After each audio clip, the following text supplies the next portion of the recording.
Арно,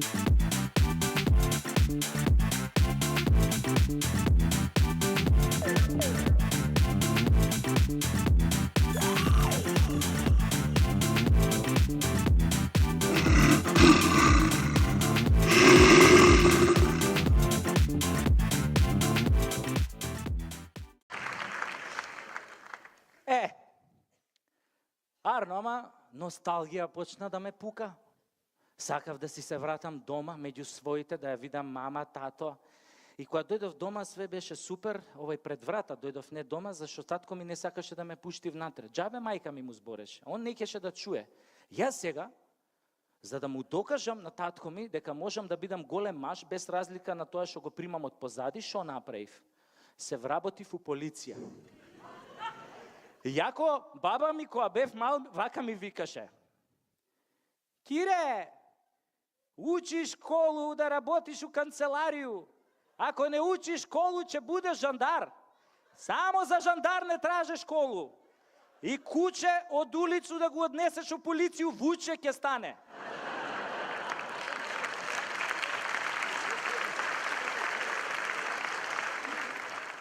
Ама ја не ја послушав, отидов у полиција. Луѓе, како ми стоела таа униформата, кој ќе сум излегол на улица, сите по мене се вртеле. Додуше ја малку врцкав со газето, ама тоа од навика.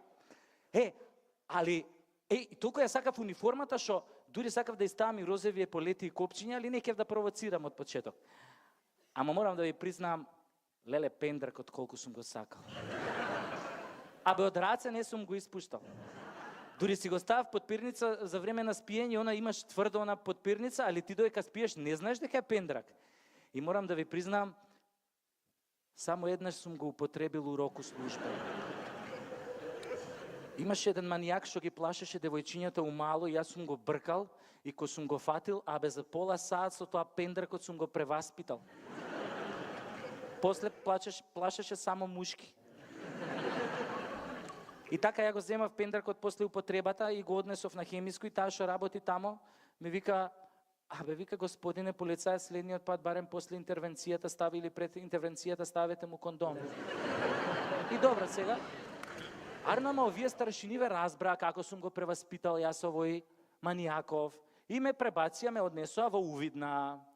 Леле, во Увидна колку има луѓе тамо живот, колку се богати полицајците што работат во Увидна. Ја прво мислев дека они приватизирале некоја раскрсница за евро, ама после сватив што е штосот. Седам ја така еден ден у таа Крајслерот со колегата и лижеме сладолед на стапче. Кога сум со тој колега, многу лижеме и се такмичиме кој побрзо го излиже, тој искача надвор и лепи казни, значи негова смена. Али пазете, не смееш да грицкаш, само лижеш. И така ние лижеме сладолед и у тој момент гледам една нова Тојота застанува на црвено светло. И у тој момент еден тип на точак изгуби контрола на воланот и со сета сила се бапна оваа Тојотава.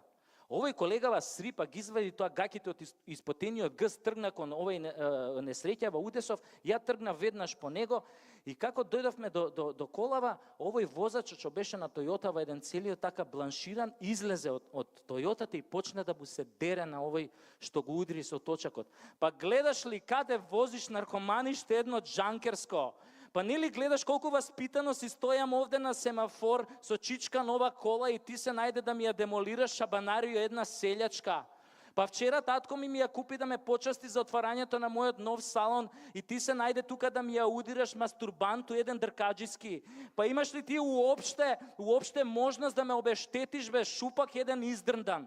А на тоа овој дечко го гледа онака спокоен, мртов ладен и му вика: баце, добра кола се купуе, али добар дечко у Скопје тешко се наоѓа. А нас двајца судбината као да не спои. Судбината како да сакаше да ти го бапнам аутото. И на тоа овој бланшираниот смени израз на лице, смени овој боја на глас и му вика: леле брате, каде те удрив, многу да не те боли, ај кажи ми каде те боли, на кое место те боли? А овој му вика: баце, има едно место што ме боли, ама треба да го бубиш за да помине.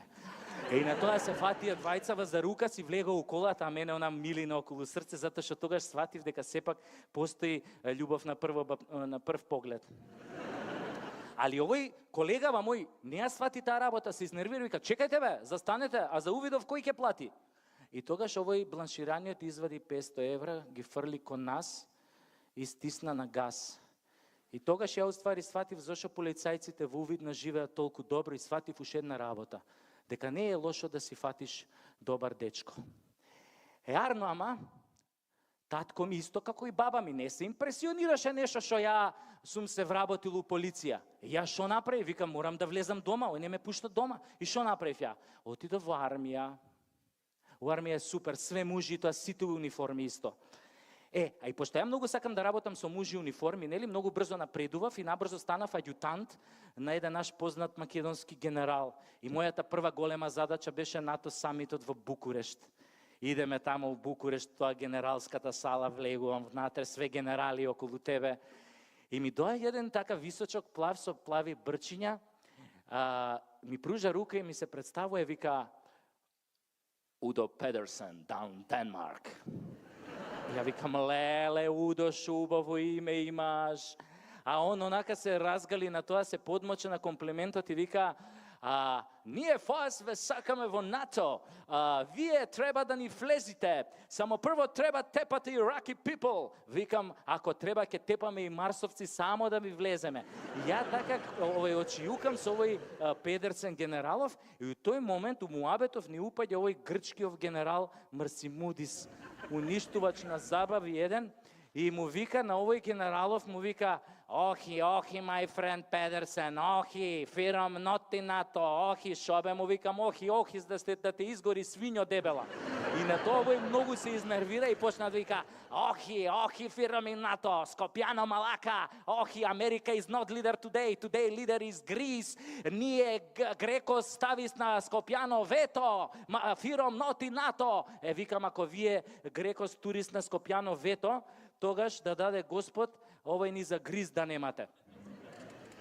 И тогаш му фрлив клетва, и он не знаеше дека клетва фрлена од педер брзо фаќа, и така и беше.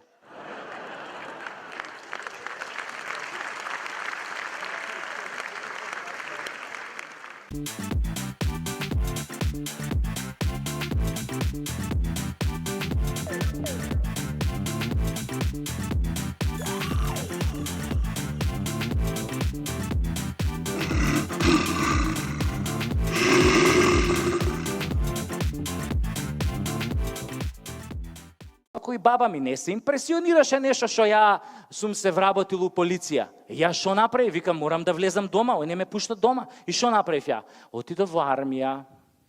У армија е супер, све мужи, тоа сите униформи исто.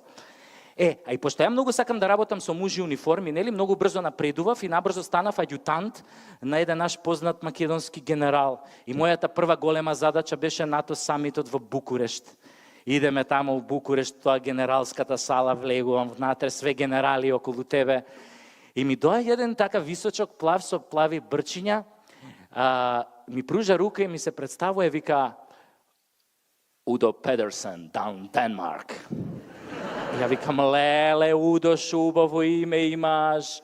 А он онака се разгали на тоа, се подмоча на комплиментот и вика, ние вас ве сакаме во НАТО, вие треба да ни влезите, само прво треба тепате Iraqi people. Викам, ако треба ќе тепаме и марсовци само да ви влеземе.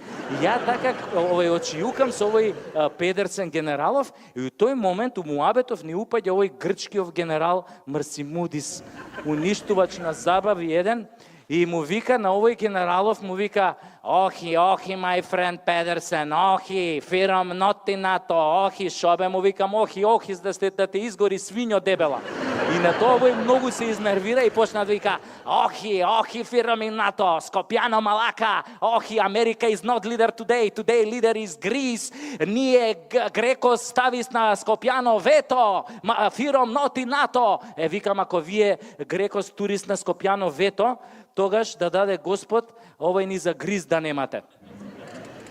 И тогаш му фрлив клетва, и он не знаеше дека клетва фрлена од педер брзо фаќа, и така и беше.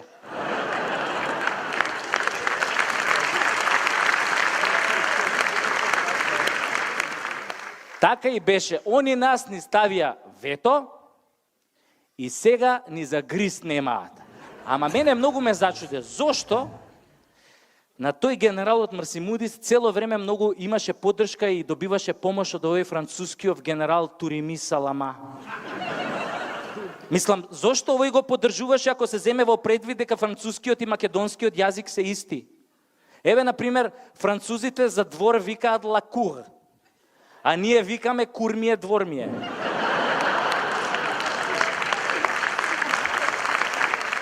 Ама, тоа што бевме на самит, не значи дека останавме сами. Покрај оној генералот Педерсен, со нас беше и овој турскиот генерал со босанско потекло Ашим Суџуклија. Он пред да стане генерал работел во босански гей хотлайн. Еднаш кога бев во неговата соба хотелска, он мене ми демонстрираше како го правел тоа. Дрпај ме, засу. Мазне рука. Тоа ми ради. Опколи ми муда уснама. Уđi u me ko u životinju. Torpediraј ми гусцу. 2 двојчице, 3 тројчице, 5, 5, 8. Ал сам се попалио. Баш сам се попалио.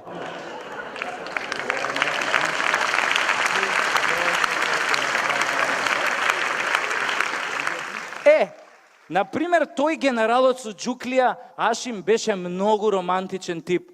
Еднаш така јадевме гравче и после тоа седнавме во када со топла вода и не знам како се случи, јас прднав, а замислете, он се наведна да ми ги љуби меурчињата. Ама ја мислам дека дури и да станев маршал, тоа ќе беше џабе што се однесува до татко ми. Мислам, он меѓу време го сменил мислењето и пак не сакаше да ме пушти дома. Вика, ајде, ова денес не е војска, бе, ова е све педерана, бе. Денес вистинските мужи се у политика. Ја шо направи, викам, ако си у политика, добро, тато, тогаш одам у политика. Ама не знаев на која страна да тргнам, дали на лева, дали на десна. И станувам така еден ден, застанувам гол пред огледало и почнав. Прво со лева, па со десна, па со лева, па со десна, па со лева, за да видам дали поише припаѓам на левицата или на десницата. Али ја пак не можев да се одлучам, затоа што со двете раце добро ми идеше. Најпосле мислам, нели политиката е курва, ја педер, нема да се разбираме. А башка разбрав дека у политикава меѓу нашите политичари има многу хомофоби. И сватив дека нивната хомофобија е многу тесно поврзана со патриотизмот. Еве, например, кога на еден наш политичар хомофоб му рекоа дека некој рекол, дека во Македонија има многу педери, рикнал: кој е бе тој што рекол така да го ебам у гс? Како бе хомофоб да го ебам у гс? А не иде тоа. Иако, да ви кажам дека многу педерски работи се прават во политиката и во владата. Само педерските работи што се прават во владата ги викаат реформи. Еве, например, кога прават педерски работи у образованието, ги викаат реформи у образованието. Болонјски систем. Курот на магарето. Стануваат доктори на науки на 22 години, а имаат мозок у глава колку да не серат дома на тепих. Абе, како бе тој доктор на науки бе на 22 години, бе? Па они уште азбуката не ја знаат до крај. Стигнале некаде до буквата Г. А знаете вие какви беа докторите на науки пред 40 години? Абе, кој ќе го видиш побелен у тоа косата со тоа теглите на очи, не знаеш дали е космонаут или квиско. Абе, тие доктори на науки имаа енциклопедиско знаење. Денешните доктори на науки се неуки. Изгледаат како да излегле од Fashion TV. Слика има, тон нема. Ете, тоа е резултатот од педерските, од реформите во образованието.